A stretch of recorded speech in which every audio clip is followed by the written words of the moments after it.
Bonjour la famille. Alors, nous sommes là encore dans notre bienvenue dans notre série d'enseignements. Ça sera la première session sur les sentinelles et la prière.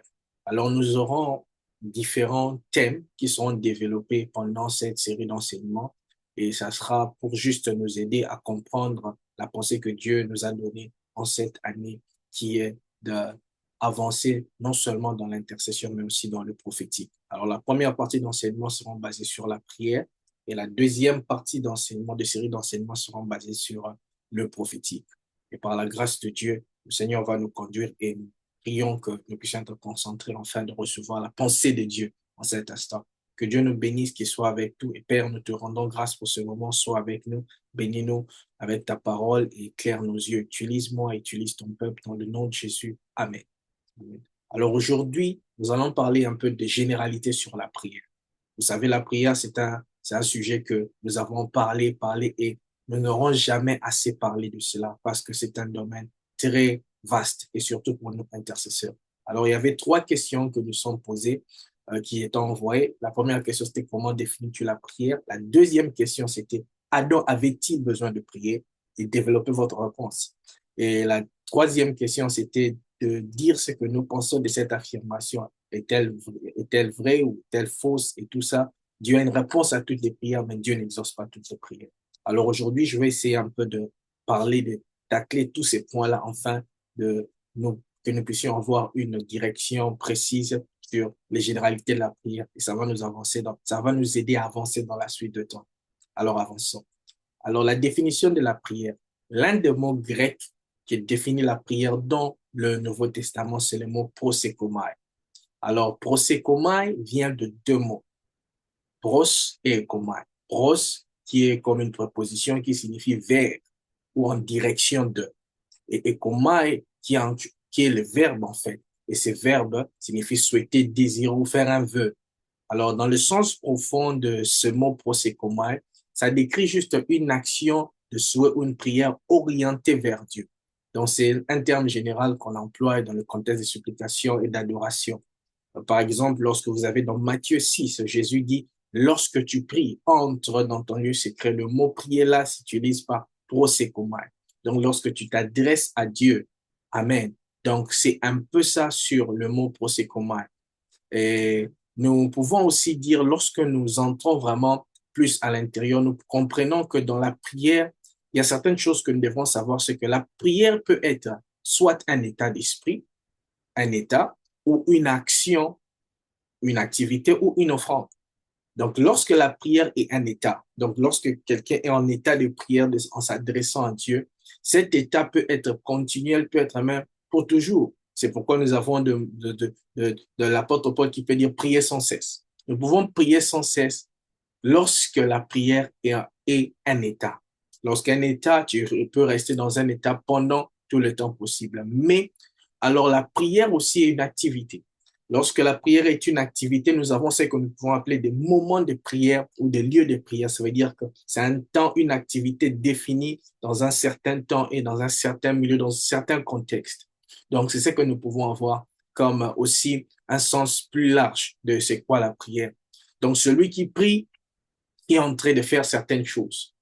Il peut satisfaire un besoin naturel, nous allons le voir plus tard, exercer un travail ministériel ou effectuer un exercice spirituel ou même offrir une offrande à Dieu. Ouais, ça c'est une vérité. Et nous allons le voir lorsque nous allons parler de pourquoi la prière. Maintenant que nous connaissons la prière, allons maintenant dans une question. Pourquoi la prière?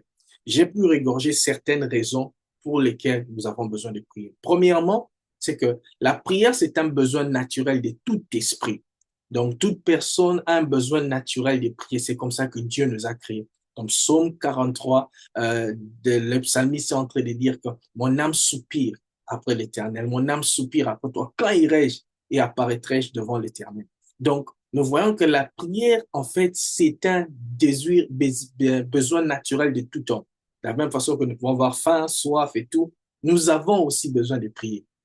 La deuxième chose, c'est que la prière est un exercice pour une bonne santé spirituelle. Ça veut dire que pour nous qui sommes en train de servir Dieu, pour nous qui sommes appelés à Dieu, nous avons besoin de la prière pour être en bonne santé spirituelle. Dans Jude 1:20, il dit, vous donc édifiez-vous sur votre soi et en priant par le Saint-Esprit. Donc, nous devons nous édifier et prions par le Saint-Esprit. La prière est un exercice qui nous aide à être en bonne santé. De la même façon que vous faites des sports, vous allez à la gym et tout. Alors, la prière, c'est aussi un exercice pour nous aider à être en bonne santé spirituelle. Troisièmement, la prière est un état spirituel nécessaire afin d'exercer efficacement notre autorité spirituelle ou manifester les surnaturels de Dieu. C'est un état spirituel nécessaire. Si, en tant que chrétien, si en tant que sentinelle, nous voulons exercer efficacement, accéder aux choses cachées pour nous, les choses réservées pour nous, donner par nous, donner les choses qui nous ont été données gratuitement par Dieu et manifester l'autorité spirituelle, nous avons besoin de prier. Dans Luc 3, nous voyons comment Jésus, après être baptisé, pendant qu'il était baptisé, alors qu'il priait, la Bible dit, alors qu'il priait, le ciel s'ouvrit. Dans Acte 4, 31, nous voyons après que les disciples aient prié pour avoir le courage, la Bible dit que le lieu où ils étaient a tremblé. Ils étaient remplis du Saint-Esprit. Alléluia. Donc, si nous voulons expérimenter le surnaturel de Dieu, exercer l'autorité spirituelle, nous avons besoin de prier. Aussi, la prière est une invitation que Christ donne aux chrétiens pour se tenir au travail avec Dieu, à l'avancement du royaume des cieux sur terre. Donc, Jésus nous invite à se tenir avec lui, à veiller à prier avec lui, comme il avait invité les apôtres. C'est une invitation solennelle que Christ lance à quiconque veut travailler avec lui. Il nous demande de travailler avec lui dans la prière, afin de faire avancer le royaume des cieux, afin de supporter les uns les autres dans le royaume des cieux. Et aussi, la prière est une offrande donnée à Dieu. Dans Psaume 141, la Bible, le verset de la Bible, le psalmiste est en train de dire que ma prière monte vers toi comme une offrande et l'élévation de mes mains comme de l'encens et l'élévation de mes mains comme l'offrande du soir. Dans Apocalypse 5, 8, la Bible dit que le 24 ils offraient des prières, ils offraient de l'encens. Et cet encens, ces parfums-là, c'était quoi? La prière de saint. Donc la prière, c'est une offrande faite à Dieu. Celui qui prie, il est en train d'offrir des offrandes à Dieu. Aussi, la prière, pourquoi nous avons besoin de la prière? C'est pour rendre notre joie et notre foi complète. Jésus est en train de dire dans Jean 16, 24, il dit que, en fait, jusqu'à là, vous n'avez rien demandé. Demandez et enfin, je le ferai, afin que votre joie soit parfaite. Vous savez, donc, Jésus nous dit qu'il sait que nous avons déjà une joie dans le Saint-Esprit, mais il sait qu'il y a une joie parfaite que nous pouvons avoir lorsqu'il répond à nos prières. Amen. Donc, la prière est là aussi pour nous aider. À chaque fois que nous voyons qu'il y a quelque chose qui manque à notre joie, à notre foi, la prière peut rendre notre joie complète et parfaite. Aussi, la prière, c'est la manière la plus efficace pour l'organisation, l'évaluation, la réussite spirituelle de notre journée. Alléluia. Donc, si nous voulons réussir spirituellement notre journée, préparer l'organisation, la prière le fait. La Bible dit dans Marc 1, 35 que Jésus, très tôt matin, pendant qu'il se faisait encore noir, il allait pour prier. Il allait pour prier. Il préparait ses journées dans la prière. Et nous voyons encore dans Jean 6, 15, où Jésus, même après des miracles, il s'est retiré dans la montagne aussi pour rester seul prier, car il commençait ses journées et il est terminé dans la prière. La prière, c'est la manière la plus efficace de le faire. Aussi, la prière, c'est la manière la plus efficace que nous avons de nous approcher de Dieu, de nous adresser de Dieu, de sanctifier son nom, d'invoquer le règne de Dieu et sa volonté sur la terre comme dans les ciels et beaucoup d'autres choses. Nous le voyons dans Matthieu 6, 9 à 13, dans la prière de notre Père. C'est dans la prière que nous pouvons nous approcher de Dieu. Tout celui qui veut s'approcher de Dieu s'approche par la prière. Oh, c'est un don, la prière. Si tu veux t'approcher de Dieu, si tu veux t'adresser de Dieu, sanctifier le nom de Dieu, c'est dans la prière. La prière nous aide vraiment à cela. C'est en fait certaines raisons pour lesquelles nous avons besoin de la prière. Aussi, nous avons aussi des types de prières. Les types de prières selon différents buts poursuivis. Nous avons des types de prières selon les différents buts poursuivis. Nous avons, par exemple, la prière d'adoration, action de grâce et louange. Dans Apocalypse 4, 8 à 11, 5, 11 à 14, nous voyons comment les êtres vivants, les 4 êtres vivants, les 24 vieillards, comment ils étaient en train de rendre des actions de grâce à Dieu, comment ils étaient en train d'adorer Dieu. Ok, les prières d'adoration, les prières d'action de grâce, c'est lorsque nous voulons nous approcher de Dieu pour l'adorer. Nous approchons de Dieu pour lui rendre grâce. Nous approchons de Dieu pour lui rendre des louanges. Alors nous adressons des prières de louange, d'adoration, etc. Et nous avons des prières d'intercession et de supplication. Par exemple, Daniel, Jésus aussi dans Jean 17, vous voyez, nous nous approchons de Dieu pour faire une intercession ou pour déposer, faire des supplications. Nous faisons des prières d'intercession, de supplication. Nous avons prière d'autorité, déclaration, combat spirituel, comme dans Jacques 5, nous voyons le prophète Élie. Comment est-ce qu'il a prié pour que le ciel se ferme? Il a prié, il a déclaré que le ciel allait fermer et il a encore prié, le ciel s'est ouvert. Donc, ce sont des prières d'autorité. Il y en a plusieurs comme ça aussi. Nous avons des prières d'invocation, d'établissement ou de consécration. Donc, ce sont des prières où vous voyez Élie, comment est-ce qu'encore il était devant le prophète de Baal et il a invoqué le nom de l'Éternel afin que le feu descende. Ce sont des prières d'invocation où vous invoquez que le Seigneur vient, le surnaturel vient, vous invoquez, où vous vous consacrez à quelque chose, où vous voulez établir une vérité, établir un bâtiment, par exemple, consacrer votre année consacrée, il y a des prières de consécration. Il y a aussi des prières d'édification et d'impactation. Comme je l'ai dit plus tôt, dans Jude 1, 20, il dit édifiez-vous. Donc, il y a des prières où tu t'édifies toi-même. C'est juste pour édifier ton corps, édifier ton esprit, fortifier ton esprit, ou des fois même te préparer afin d'impacter.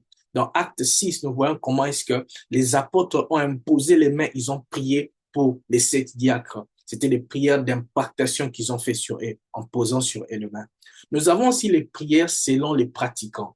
Nous pouvons avoir des prières individuelles ou des prières collectives. Individuelles sont des prières où tu fais toi-même. Alors, les prières collectives, ce sont des prières là où 2 ou 3 sont revues. Selon les pratiquants, nous pouvons avoir des prières comme ça. Il y en a plusieurs dans la Bible.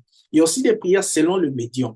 Selon le médium, ça veut dire, ici, ne soyez pas scandalisés, c'est juste selon l'outil utilisé. C'est-à-dire l'homme est corps, esprit et âme. Et dans le corps, il y a plusieurs parties. Dans l'âme, il y a l'esprit, il y a aussi beaucoup de parties. Donc, l'homme peut prier, nous pouvons prier en esprit. Dans 1 Corinthiens 14, 14 à 15, l'apôtre Paul est en train de dire, donc je prierai donc en esprit et je prierai aussi avec mon intelligence. Les prières en esprit, c'est les prières qu'on appelle les prières en langue, donc prier en langue. Et aussi avec l'intelligence, sont les prières où nous utilisons des paroles connues, ok, un langage connu. Mais en esprit, nous utilisons le langage qui nous est donné par le Saint-Esprit. Ça sont des prières en esprit ou les prières en intelligence. Il y a aussi des prières audibles et des prières non audibles.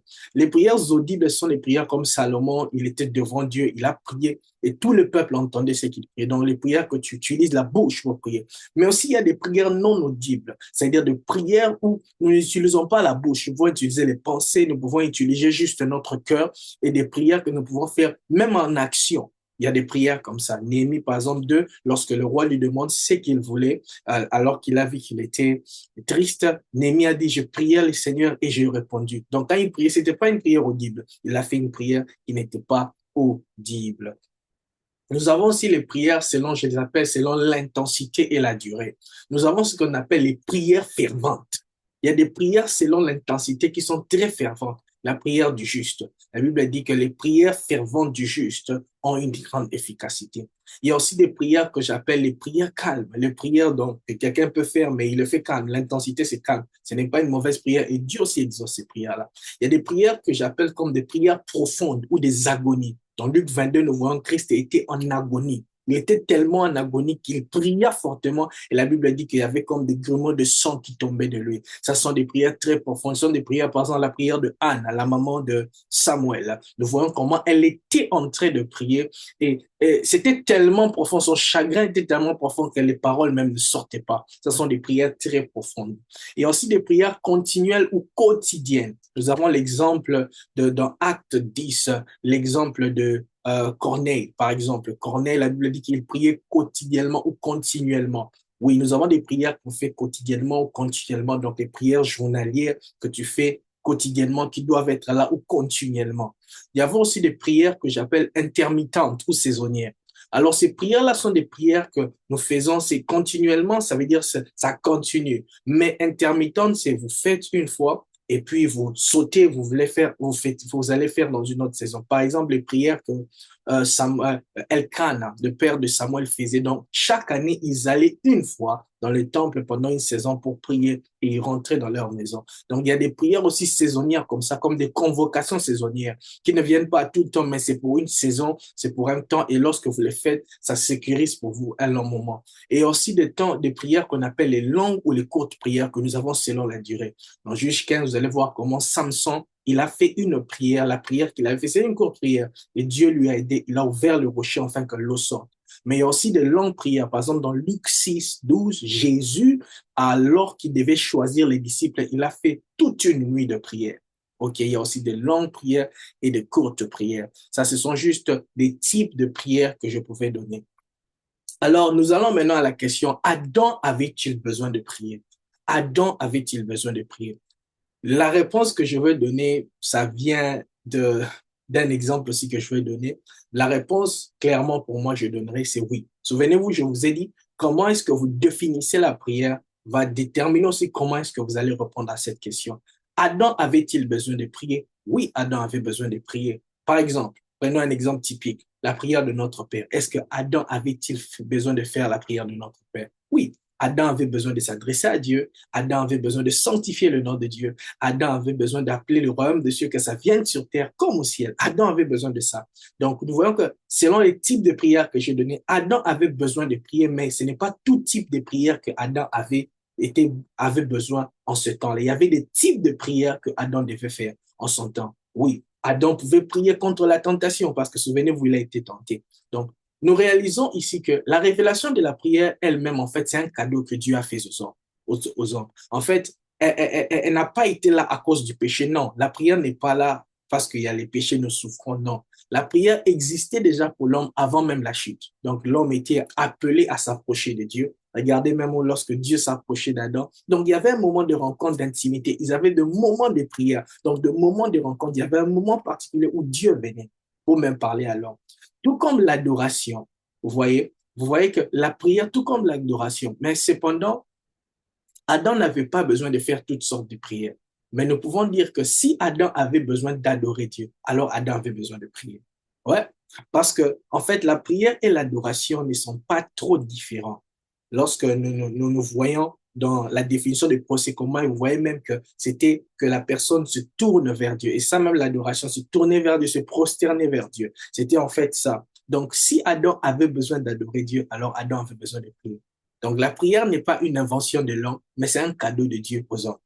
Donc, Adam même avait besoin de prier. Donc, nous devons savoir que nous ne sommes pas là en train de prier parce qu'il y a le péché. Non, non, non. Nous sommes en train de prier parce que c'est notre nature, c'est un cadeau de Dieu. Même Adam, avant la chute, devait prier. Donc, la prière, c'est une activité vraiment intrinsèque alors.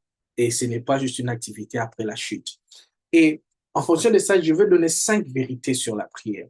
La première vérité, c'est que la prière est comme la respiration de tout chrétien. En fait, la prière, le vrai ministère même d'un chrétien, ça doit commencer dans la prière. Dans Acte 6, 1 à 4, vous voyez comment les apôtres, il y avait ces conflits où les gens voulaient qu'ils puissent, en fait, il y avait le conflit de veuves et tout. Les apôtres ont dit que nous n'allons pas, en fait, laisser les ministères de Dieu pour nous occuper des pains. Il a dit, nous allons nous occuper au ministère de la prière et de la parole. Samuel dit dans 1 Samuel 12, 23, il dit que, mais moi, je ne pécherai pas contre Dieu en cessant de prier pour vous. Donc, Samuel, vous voyez, considérer le manque ou l'absence de prière, n'est pas prier comme un péché. OK? Donc, la prière, c'est une respiration ou un commandement pour tout chrétien. Aussi, la prière est la manière la plus effective de voir la manifestation de la puissance de Dieu, ou la puissance efficace de Dieu pour l'Église. Je l'ai dit, c'est un verset que j'aime beaucoup dans Jacques 5, 13 à 18. Je crois que c'est le seul verset dans la Bible où nous voyons 5 versets successifs où on parle de prière. Dans Jacques 5, dans le verset 13, on parle de prière. Le verset 14, on parle de prière. Le verset 15, on parle de prière. Le verset 16, on parle de prière. Le verset 17 et 18, la prière est là. Donc, c'est l'un des versets que je vois dans la Bible qui regroupe en fait la prière dans sa totalité. Et là-bas, nous voyons ce que j'appelle la prière 3D. Donc, la prière 3D tridimensionnelle. Dans Jacques 5, commence par dire que celui qui est dans la joie, qui se réjouit, qui rend grâce à Dieu, il dit celui qui est affligé, qu'il puisse prier. Donc, il dit que la prière peut enlever l'affliction. Ça, c'est ce que la prière peut faire, la première dimension. Et il dit deuxièmement que si quelqu'un a commis un péché, qu'il puisse appeler les anciens et que les anciens prient pour lui. Donc, deuxièmement, c'est que une personne qui est affligée peut prier et l'affliction peut partir. Mais deuxièmement, la deuxième dimension, c'est qu'une personne qui est malade peut demander à quelqu'un de prier et l'ancien prie pour lui et la maladie quitte. Et il ne s'arrête pas, il dit, s'il a commis un péché, cela lui sera pardonné. La deuxième dimension, c'est que la prière d'un homme ne peut pas seulement enlever son affliction, mais la prière d'un autre homme peut enlever l'affliction chez un autre homme ou la maladie chez un autre homme. Ça, c'est incroyable. Mais troisièmement, il parle d'Élie. Il dit, Élie est un homme comme nous, mais il a prié afin qu'il ne pleuve pas. Donc, la prière au-dessus d'enlever les afflictions, les maladies chez les hommes, mais la prière aussi peut en fait donner à l'homme de commander sur la nature, commander sur les choses. Nous voyons là la dimension tridimensionnelle de la prière. Donc, la prière peut pas seulement enlever l'affliction, nous aider à rendre grâce à Dieu, mais la prière peut enlever l'affliction dans la vie d'une autre personne, peut guérir la personne. La prière aussi peut nous donner le pouvoir, la puissance de fermer le ciel et même de l'ouvrir. Lorsque nous prions, nous voyons la puissance efficace de Dieu dans l'Église. Aussi, troisièmement, tout ne se fait pas par la prière. Non, mais tout devrait se faire dans la prière. Tout problème ne se résout pas par la prière. Oui, ça c'est vrai. Mais tout problème devait se résoudre dans la prière. C'est pourquoi l'apôtre Paul dit prier sans cesse. La prière, c'est une dimension. Tout devrait se faire dans la prière, pas par la prière comme moyen, mais dans la prière comme état. Souvenez-vous, au début, je dis que la prière aussi est un état. Donc, tout ne peut pas nécessairement se faire par la prière. Il y a beaucoup de choses à faire, mais tout devrait se faire dans la prière. Dans une église locale, dans nos familles, nos journées, tout devait se faire dans la prière. Tout dans la prière. C'est pourquoi on dit prier sans cesse. Aussi, quatrièmement, c'est que la beauté de la prière, c'est dans l'exaucement. Tout comme la beauté de l'adoration, c'est dans l'approbation de Dieu. Ça, c'est vraiment extraordinaire. La Bible dit que Moïse et Aaron étaient les prêtres de Dieu. Samuel était son prophète. Ils prièrent Dieu. Ils prièrent Dieu et il les exauça. Dans Jean 4, nous voyons, dans Genèse 4, nous voyons comment est-ce que Abel et Caïn ont offert des sacrifices et le sacrifice de Abel a été reçu, Caïn a été rejeté. Donc, la prière, la beauté de la prière, c'est l'exaucement. Donc, que la prière soit reçue de Dieu, exaucée de Dieu, approuvée par Dieu, que nous voyons les résultats. Donc, les raisons pour lesquelles nous prions, que ces raisons puissent être accomplies. C'est ça, en fait, l'exaucement. Donc, la beauté de la prière, c'est lorsque le but poursuivi est accompli. Donc, et le point 5, c'est que la connaissance et l'accomplissement de la volonté de Dieu sont les éléments principaux dans la prière. Ça veut dire la connaissance et l'accomplissement de la volonté de Dieu sont les éléments principaux de la prière. Dans 1 Jean 5, 14 à 15, vous voyez comment est-ce qu'il dit que voici l'assurance que nous avons. Si nous demandons une chose par rapport à sa volonté, Dieu, nous sommes sûrs qu'il nous entend. Et s'il nous entend, nous sommes sûrs qu'il nous donne ce que nous demandons. Donc, la connaissance de la volonté de Dieu, c'est comme on l'appelle en anglais game changer.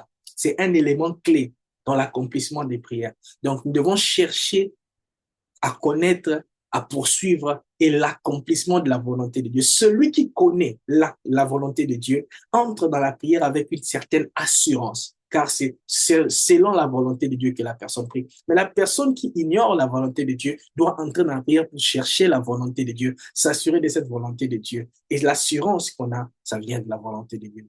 Voilà les 5 vérités que je pouvais dire sur la prière. Et nous avons la dernière question qui est, que pensez-vous de cette vérité? Dieu a une réponse à toutes les prières, mais Dieu n'exauce pas toutes les prières. Wow. Qu'est-ce que vous pensez? Alors, voici la réponse que je vous donne. Dieu a une réponse à toutes les prières, ça c'est vrai. Comme toute personne qui appelle dans un téléphone. Par exemple, si tu appelles dans un téléphone, la personne qui est derrière la ligne peut ou ne pas te répondre. Mais Dieu, la Bible dit de lui dans le psaume que à toi qui écoutes les prières, toutes les nations viendront à toi. Il ne dit pas tous les chrétiens, non. Il ne dit pas tous les pasteurs, non. Il ne dit pas tous les intercesseurs. Toutes les nations viendront à toi. Tout le monde viendra à toi. Donc, païens, chrétiens, tout le monde. Donc, tout le monde est appelé à venir à Dieu. Il dit que dans Ésaïe 56, que ma maison sera appelée maison de prière pour toutes les nations. Donc, Dieu, il dit que sa maison est une maison de prière qui peut accueillir toutes les nations confondues. Il n'y a personne que Dieu empêche de venir prier. Et surtout lorsque le voile a été ôté, nous savons ça, que Dieu n'empêche pas. Donc, quand il invite, il s'engage à écouter et à donner des réponses. Donc, quand on l'appelle, il va répondre. Mais maintenant, Dieu écoute toutes les prières que les hommes lui adressent, ça c'est vrai, car il a créé les hommes et il nous a programmés à prier, comme nous avons vu plus tôt et adoré. Mais de la même façon que ce n'est pas toute adoration que les hommes donnent qui sont agréées par Dieu. De la même façon, ce n'est pas toutes les prières qui sont agréées par Dieu. C'est pourquoi Dieu a une réponse à toutes les prières, car il est respectueux et aimant, il répond toujours, mais Dieu n'exauce pas toutes les prières. Ça veut dire que tu peux l'appeler, il va te donner une réponse. Mais il n'exauce pas nécessairement tout ce que nous disons. Sa volonté, c'est nous faire du bien, mais pas d'exaucer tout ce que nous demandons. Oui, la volonté de Dieu, c'est de nous faire du bien, mais pas d'exaucer tout ce que nous le demandons. Et je voudrais que nous puissions suivre bien ici, c'est que la pensée ressortissant ici, ce n'est pas de se dire que Dieu nous, nous demande Dieu nous prive certaines choses parce qu'il ne le veut pas. Non, Dieu veut nous faire du bien. Il veut nous faire du bien. La pensée des prières non exaucées, ce n'est pas que Dieu est un Dieu limité ou que Dieu veut nous limiter. Non. La pensée des prières non exaucées ici, c'est quoi? C'est que Dieu nous donnera des choses qui sont premièrement en conformité avec sa volonté, avec son plan, et qui sont là pour notre édification ou pour notre bien. C'est comme ça que Dieu travaille avec nous. Et nous allons voir certaines raisons qui font que les prières ne sont pas exaucées. Par exemple, regardons par exemple, des fois nous prions et nous ne recevons pas d'exaucement parce que, premièrement, c'est que nous ne savons pas quoi et comment demander. Dans Romains 8, 26, il dit, c'est cela clairement. Quand nous ne savons pas ce que nous devons demander et comment prier, nous ne savons pas comment prier. Déjà, les hommes, ils savent qu'ils doivent prier, mais savoir comment prier, la prière s'enseigne. La prière s'enseigne. Les disciples ont prié à Jésus, enseigne comment prier. Parce que des fois, nous ne savons pas. Nous confondons les désirs de foi avec vraiment ce que nous avons besoin. Vous voyez? Alors, des fois aussi, nous demandons, nous venons demander, oui, mais nous demandons les mauvaises choses. Ou nous demandons les bonnes choses, mais avec une mauvaise attitude. Dans Jacques 1, 5 à 8 et Jacques 4, 1 à 6, nous le voyons clairement. Comment il dit d'abord dans Jacques 1, 5, il dit, celui qui manque de la sagesse doit demander. Mais il doit demander avec foi, sans douter. Des fois, nous demandons des choses, nous voyons que nous manquons, que nous avons besoin, mais nous demandons sans foi. Il dit, celui qui demande sans foi, qui ne s'imagine même pas qu'il recevra. Wow. Donc, le manque de foi ou le doute, en doute, celui qui demande en doutant peut même annuler sa requête de prière. C'est pourquoi il y a certaines choses qui ne sont pas exaucées, pas parce que Dieu ne le veut pas, mais parce que nous demandons la mauvaise manière. Et dans Jacques 4, 1 à 6, il parle que, voilà, vous désirez, mais vous ne possédez pas. Vous voyez, c'est parce que des fois, au lieu de demander par la foi, nous convoitons. Nous convoitons au lieu de demander. Donc, nos prières, des fois, sont à une expression de convoitise plus qu'une expression de foi. Et c'est pourquoi nous n'avons pas. Il dit, si vous priez, vous n'avez pas, c'est parce que vous ne priez pas. Au lieu de prier, nous sommes en train de convoiter. Dieu ne nous a pas appelés à posséder les choses par la convoitise, mais à posséder les choses par la foi. Et la foi exercée dans la prière aussi. Mais il dit, lorsque même vous demandez des fois, mais vous demandez pour satisfaire à vos mauvais désirs. Donc, c'est pourquoi des fois, nous n'avons pas de réponse à des prières. Et aussi, nous demandons des fois des choses dont nous ne sommes pas encore prêts pour l'exaucement. Voilà, dans Exode, par exemple, 33, 18 à 20, Moïse est en train de demander à Dieu, fais-moi voir ta gloire. Une bonne prière. Mais Dieu lui dit que personne ne peut voir ma gloire et vivre. Donc, en ce temps-là, Moïse n'était pas prêt pour l'exaucement. Donc, il y a des prières que nous faisons que Dieu n'exauce pas ça parce que, c'est pas parce qu'elles sont mauvaises, mais le temps n'est pas encore arrivé pour nous.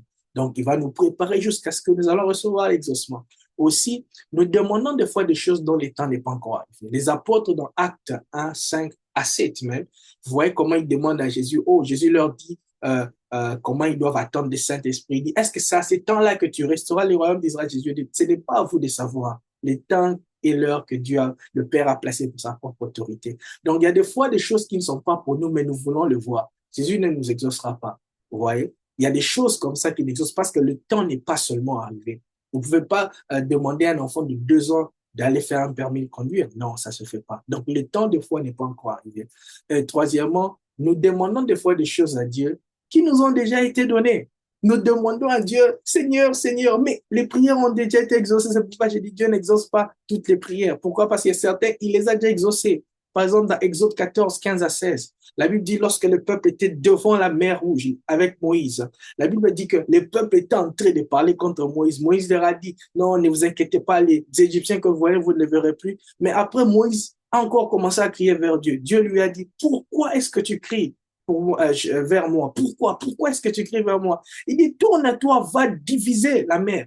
Donc, il y a des fois où Dieu nous a déjà donné le potentiel, mais alors nous continuons à crier vers lui parce que nous n'avons pas compris qu'il nous a déjà répondu. Et à ces prières-là, Dieu ne répond plus. Dieu n'exauce plus, mais il peut donner une réponse. Vous voyez? Ça veut dire que Moïse est en train de prier à Dieu pour l'exaucement, mais Dieu lui a donné une réponse et la solution était dans la réponse. La réponse était la solution. Dieu lui a donné la direction. Il a répondu. Il lui a montré que non, tu as fait appel à moi, tu as besoin de ça, mais il faut savoir que je t'ai déjà donné ça. Je ne veux pas exaucer le souhait que tu veux, mais ce que je veux faire, c'est que je veux résoudre les problèmes que tu veux, que tu as. C'est en fait ça, le concept, donc, que Dieu a une réponse à toutes les prières, mais n'exauce pas toutes les prières. Pourquoi? Parce que Dieu, il veut résoudre les problèmes que nous avons, mais pas nécessairement exaucer le vœu que nous avons. Lorsque le vœu que nous avons est là pour résoudre les problèmes que nous avons, Dieu va l'exaucer. Mais quand le vœu ou les prières que nous faisons ne sont pas là, n'aident pas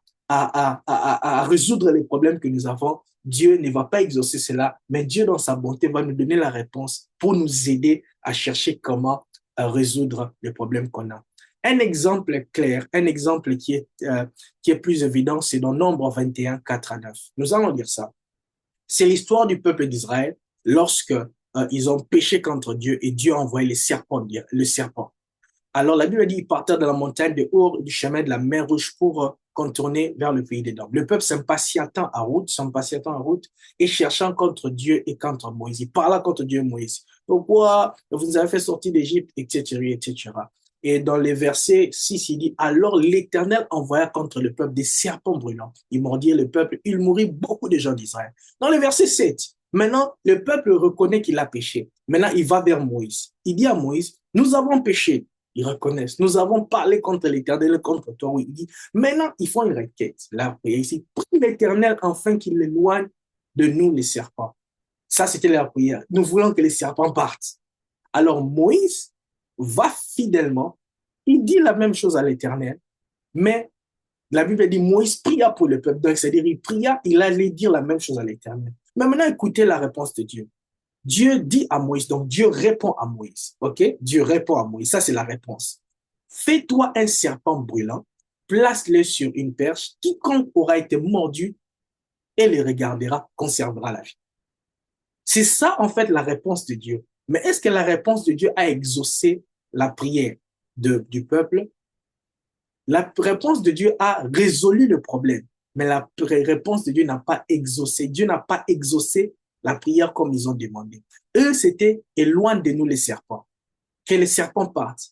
Mais Dieu savait, le problème n'est pas le serpent. Le problème, c'est que des gens ont déjà même été mordus. Alors, si j'éloigne des serpents, comment guérir ceux qui ont déjà été mordus? Ils sont encore vivants. Alors, Dieu voulait une solution qui va non seulement leur donner le pouvoir sur les serpents, même guérir ceux qui ont été touchés. Et c'est là qu'il a dit à Moïse, fais-toi un serpent, et quiconque aura les regards sur ces serpents conservera la vie. Moïse fit les serpents des reins et plaça sur une perche. Et quiconque qui avait été mordu par les serpents et regarda les serpents des reins conserva la vie. Donc, il leur a donné le pouvoir même sur les serpents. Donc, il n'avait plus besoin de peur du serpent. Donc, quand les serpents te mordent, tu regardes juste au serpent de reins et tu as la puissance. Tu peux même tuer les serpents. Donc, Dieu il a répondu à la prière en donnant la solution à leurs problèmes. Mais il n'a pas exaucé exactement ce qu'ils ont demandé. Donc, c'est ça un peu la pensée. C'est-à-dire, lorsque nous demandons à Dieu des choses, nous lui demandons des choses, nous demandons des choses, Dieu veut résoudre nos problèmes. Dieu veut donner des solutions aux problèmes. Mais lorsque nous donnons ces prières, des fois, notre prière n'est pas formulée comme il se faut. Mais Dieu, par sa bonté, il répond enfin de donner la solution.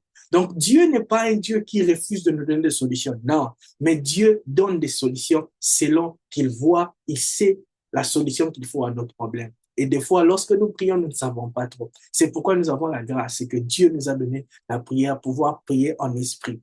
Et l'avantage que nous avons, c'est quoi? Un des avantages principaux, c'est ce que les disciples ont demandé. Lorsqu'ils voyaient Jésus prier en un jour, ils ont vu que Jésus, il n'avait jamais de prière qui n'était pas exaucée. Alors, ils ont voulu apprendre de Jésus.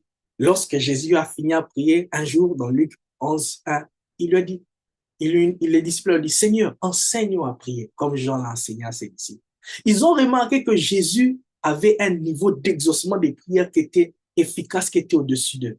Alors, ils ont voulu apprendre de lui. Frères et sœurs, que cette phrase qui dit que Dieu a une réponse à toutes les prières, qui n'exauce pas toutes les prières, que ça ne te décourage pas à prier. Mais ces phrases devaient pourtant nous enseigner à aller vers Christ pour apprendre comment mieux faire de prière. Comme les disciples ont dit, enseigne-nous à prier. C'est en fait le but même de cet enseignement pour nous les intercesseurs, de nous enseigner à mieux prier, afin que les objectifs poursuivis dans la prière, que nous puissions voir des résultats. C'est en fait ça le but de cet enseignement. Donc la prière doit être enseignée afin que nous puissions mieux la faire et voir des résultats. La prière doit être enseignée et pratiquée. Donc lorsque nous pratiquons sans enseignement nécessaire, nous n'aurons pas les résultats qu'il faut. Et lorsque nous recevons l'enseignement sans faire des pratiques, nous ne verrons jamais ce qui est écrit manifesté pour nous. Donc, la balance entre l'équilibre entre les dieux est désirée, l'enseignement et la pratique. Alors, je prie au nom de Jésus que le Seigneur nous aide, que nous tous, partout là où nous sommes, que nous ayons la force, que nous ayons la force pendant ces enseignements, que nous soyons capables de comprendre mieux comment prier et que nous puissions prier mieux afin de voir des résultats qu'il faut au nom de Jésus. Je prie que tous ceux qui sont dans le manque de prière, que le Seigneur vous donne la force de continuer à prier. Je prie que ceux qui ont une absence de prière, que le Seigneur vous aide à commencer à prier et que ceux qui ont un manque de prière, que le Seigneur vous aide à continuer à prier. Donc je prie que vous puissiez à partir de ce moment commencer et continuer à prier, qu'on ne s'arrête pas de prier, qu'on ne s'assente pas de prier, mais que tu puisses commencer et continuer à prier.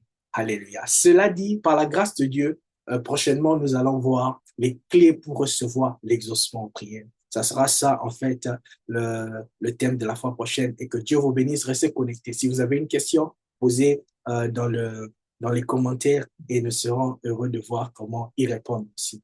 Que Dieu vous bénisse et que Dieu avec vous. Bye bye.